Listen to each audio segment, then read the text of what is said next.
जय श्री राधे कृष्ण दोस्तों। कर्मा के पास न कागज है न किताब है, फिर भी सारे जगत का हिसाब है। ये कहा जाता है कि जो कर्म हमने पहले किए हैं उनका फल हमें आज मिलता है, और जो आज करते हैं उसका फल हमें बाद में मिलेगा। तो ऐसी कोई व्यवस्था क्यों नहीं हुई कि जो हम कर्म आज करें उसका फल आज ही मिल जाए, ताकि दुनिया में सारे भ्रष्टाचार और जितने भी बुरे कर्म हैं सब मिट जाए। कुछ कर्मों का फल तुरंत मिलता है और कुछ का फल बाद में मिलता है। कैसे मिलता है आइए समझते हैं। पुण्य का प्रत्यक्ष फल क्या है? प्रसन्नता और संतुष्टि। और पाप का प्रत्यक्ष फल तनाव।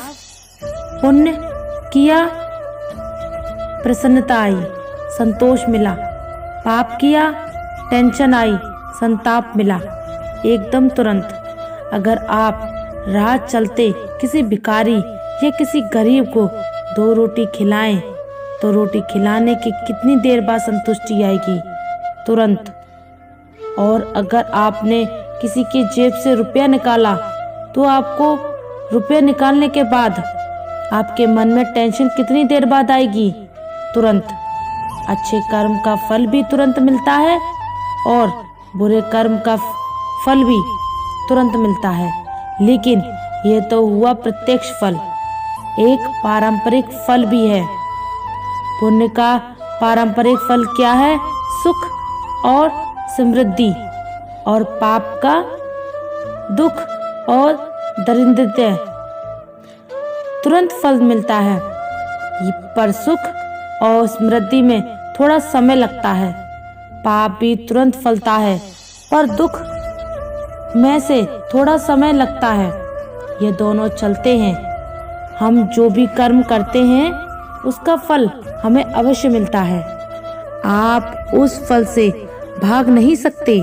भागने की कितनी भी कोशिश कर लो, पर वह फल आपको भुगतना ही पड़ेगा।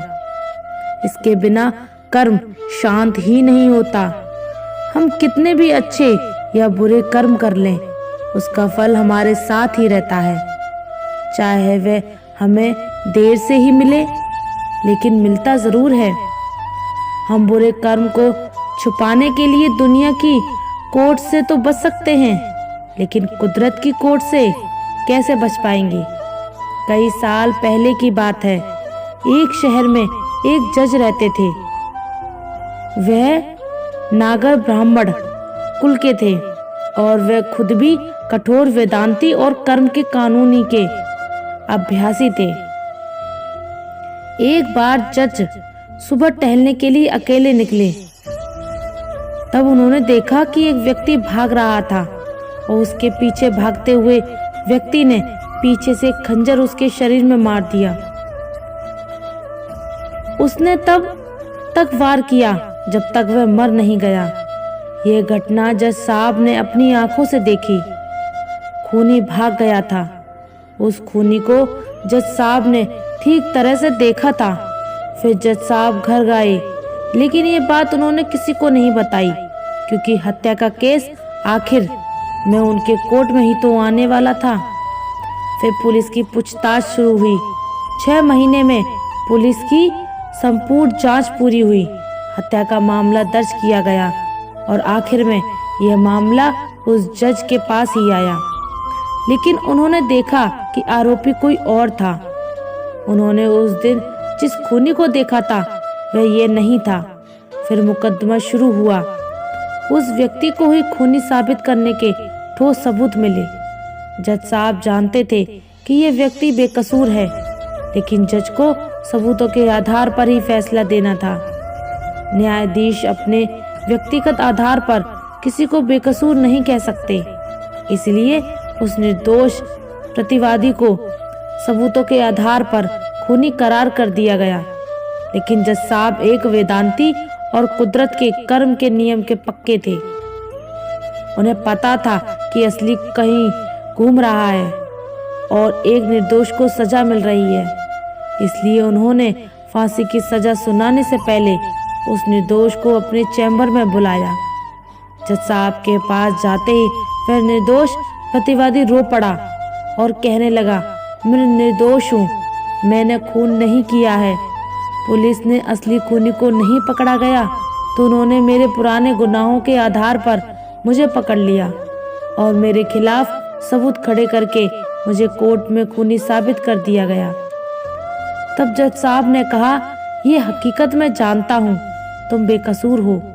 मैंने असली खूनी को अपनी आंखों से देखा था, लेकिन मैं इस मामले को कानूनी रूप से साबित नहीं कर सकता क्योंकि कानून सबूतों पर आधारित होता है। सबूत पूरी तरह से तुम्हारे खिलाफ हैं, इसलिए मैं तुम्हें कानूनी तौर पर खूनी साबित करके फांसी की सजा सुनाने वाला हूँ। लेकिन कुदरत के नियम के में कहीं कोई गलती नहीं हो सकती। इस बात को सुनिश्चित करने के लिए मैं तुम्हें अकेले में एक सवाल पूछता हूँ, इसका सही जवाब देना। मेरा सवाल ये है कि क्या तुमने भूतकाल में किसी का खून या उतना ही बड़ा कोई अपराध किया है? झूठे आरोपों में फंसे व्यक्ति ने अपना सिर झुकाकर कहा, मैंने भूतकाल में 2 हत्याएं की थी, लेकिन उस समय मैंने पुलिस वालों को बहुत सारे पैसे दिए थे, इसलिए मैं निर्दोष साबित होकर छूट गया। लेकिन इस केस में मैं सच में बेकसूर हूँ, फिर भी सजा मिल रही है। जज साहब को समझ आ गया कि भगवान के कर्म के नियम में कोई चूक नहीं है। पहले 2 हत्याओं के समय उसके पुण्य कर्म का फल चल रहा होगा, इसलिए उसके क्रियामार्ग कर्म के फल देने में देर लगाई और कर्म संचित होते रहे। अब जब पुण्य खत्म हो गए तो पहले की 2 हत्याओं के फल के रूप में संचित कर्म ने इस बार प्रारंभ रूप से उसे फांसी की सजा दिलाई। भले ही वे निर्दोष था, कुदरत के बनाए कर्म के नियमों में कोई गलती नहीं होती। जो भी कर्म करो उसका फल अवश्य मिलता है। कर्म के नियम में किसी वकील की वजह या किसी की सिफारिश काम नहीं करती। जब तक हमारे पुण्य कर्म का फल हमारे साथ है तब तक सब ठीक है, लेकिन जो गलत या दुष्ट कर्म करते हैं वह समय आने पर ही अपना फल देते हैं। इसलिए कर्म करने से पहले हमें सोच लेना चाहिए। कर्म हो जाने के बाद उसके फल से भागना व्यर्थ है। जो भी कर्म करते हैं उसके फल को भुगतने के लिए तैयार रहना चाहिए। कई कर्म ऐसे होते हैं जिन्हें हंसते हंसते किया जाए, लेकिन उनका फल रोते रोते भुगतना पड़ता है। दुर्योधन ने एक अबला स्त्री को दिखाकर अपनी जांघ ठोकी थी तो उसकी जंघा तोड़ी गई। दुशासन ने अपनी छाती ठोकी तो उसकी छाती फाड़ दी गई। मर्टिकर्ण ने एक असहाय स्त्री के अपमान का समर्थन किया तो श्री कृष्ण ने उसे असहाय अवस्था में ही मारा। भीष्म ने प्रतिज्ञा में बंधक एक स्त्री के अपमान को देखने और सहने का पाप किया तो असंख्य तीरों में बंधकर अपने पूरे कुल को एक एक करके मरते हुए देखा। भारत का कोई बुजुर्ग अपने सामने अपने बच्चों को मरते देखना नहीं चाहेगा, पर भीष्म अपने सामने 4 पीढ़ियों को मरते देखते रहे। जब तक सब देख नहीं लिया तब तक वे मर नहीं सके। यही उनका दंड था। धृतराष्ट्र का दोष था पुत्र मोह और इसके कारण उन्हें 100 पुत्रों के शवों को कंधा देने का दंड मिला। 100 हाथियों के बराबर बल वाला धृतराष्ट्र सिवाय रोने के और कुछ ना कर सका। दंड केवल कौरव दल को ही नहीं मिला था, बल्कि पांडवों को भी मिला था। द्रौपदी ने वरमाला अर्जुन के गले में डाली थी, लेकिन उनकी रक्षा का दायित्व सबसे अधिक अर्जुन पर था। यदि अर्जुन चुपचाप उनका अपमान देखते रहे तो सबसे कठोर दंड भी उन्हीं को मिला। अर्जुन पितामह भीष्म को सबसे अधिक प्रेम करते थे, इसलिए कृष्ण ने उन्हीं के हाथों पितामह को निर्मम मृत्यु दिलाई। अर्जुन रोते रहे पर तीर चलाते रहे। क्या लगता है अपने ही हाथों अपने अभिभावक भाइयों की हत्या करने की गिलाने से अर्जुन कभी मुक्त हुए होंगे? क्या नहीं। वह जीवन भर तड़पे होंगे। यही उनका दंड था। युधिष्ठिर ने स्त्री को दांव पर लगाया था, उन्हें भी दंड मिला। कठिन से कठिन परिस्थितियों में भी सत्य और धर्म का साथ नहीं छोड़ने वाले युधिष्ठिर ने युद्ध भूमि में झूठ बोला और उसी झूठ के कारण उनके गुरु की हत्या हुई। यह एक झूठ उनके सारे सत्यों पर भारी रहा। धर्मराज के लिए इससे बड़ा दंड क्या होगा। दुर्योधन को गदा युद्ध सिखाया गया था।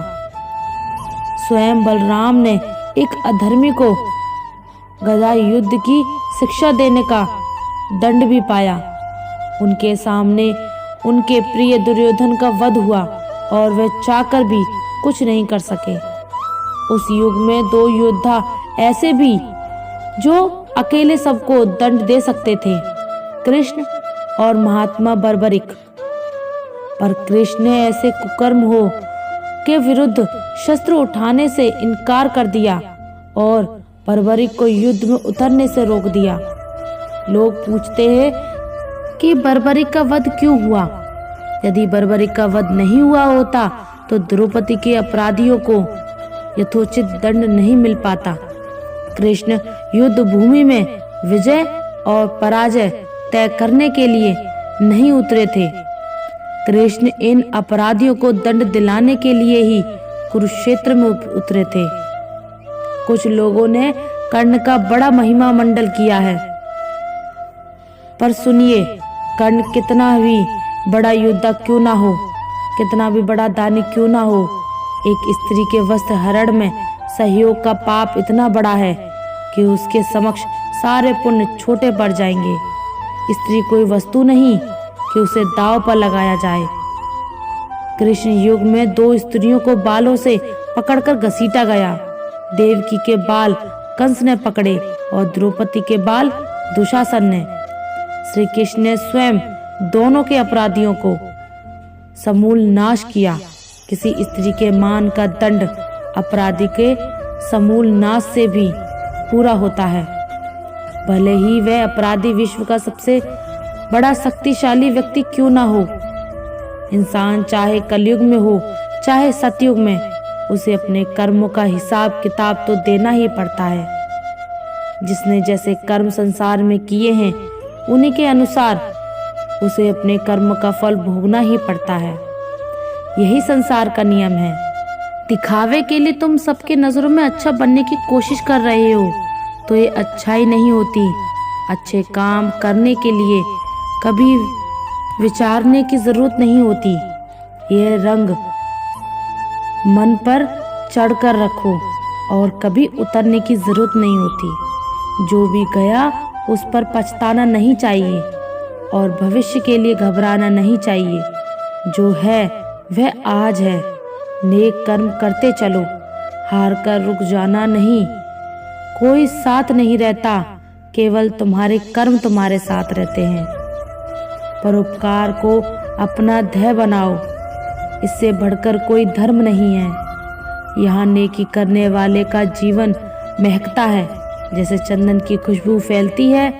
तन की सुंदरता से ज्यादा मन की सुंदरता पर ध्यान दो, क्योंकि निश्चल मन के अंदर स्वयं भगवान बसते हैं। विशाल रूप में खड़ी बुराई से लड़ने के लिए कौरव सेना से पराजय भी निश्चित हो, फिर भी अच्छाई के संग जब स्वयं केशव सारथी बनकर साथ होते हैं तो जीत निश्चित होती है। स्वार्थ मन से रखकर कभी अच्छे काम नहीं होते। निस्वार्थ भाव से किया गया परहित का काम अमूल्य होता है। इंसान कभी भी कमजोर नहीं होता, परिस्थितियां उसे विवश कर देती हैं। जो धैर्य कभी नहीं खोता उसे स्वयं हरि मार्ग दिखाते हैं। बुरे कर्मों से क्षणिक सुख प्राप्त हो सकता है, लेकिन विधाता जब फल बांटता है तो जीवन में हर क्षण पछताना पड़ता है। भाग्य और कर्म में एक गहरा रिश्ता होता है। कर्म के बल पर भाग्य बनता है और बिगड़ता है। जब मन में संशय हो कि किस पथ पर कदम बढ़ाना है तो स्वयं से यही प्रश्न करो कि कड़वे या मीठे कौन से फल पाना चाहते हो। किसी का भला करने से बड़ा जग में कोई पूजा नहीं होती। अच्छाई के सम्मुख बुराई टिक नहीं पाती। अच्छे कर्मों से बड़ी कोई शक्ति नहीं होती। प्रिय दोस्तों, आशा करते हैं अगर आपको हमारा ये वीडियो अच्छा लगे तो कमेंट में ज़रूर बता देना, और अगर आप हमारे चैनल पर नए हैं तो चैनल को सब्सक्राइब ज़रूर कर लेना। धन्यवाद। जय श्री राधे कृष्ण।